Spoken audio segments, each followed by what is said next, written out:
আমার কাছে মেইন এই রিজনগুলি তো আমাদের ধরেন আনকন্ট্রোলেবল, আমরা কন্ট্রোল করতে পারছি না, কিন্তু যেটুকু আমরা কন্ট্রোল করতে পারি, ধরেন একজন আম চাষি উনি জানছেন না যে এই আমটাকে কিভাবে এক্সপোর্ট করতে হয়।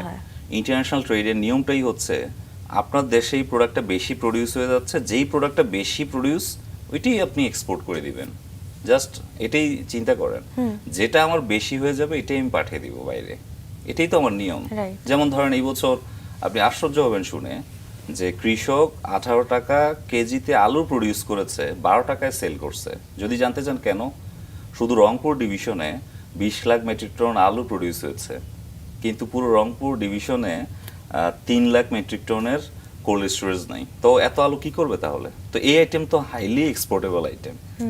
সো প্রসেস, আপনি যে কোয়েশ্চেনটা করেছেন, প্রসেস জানে না মানুষ।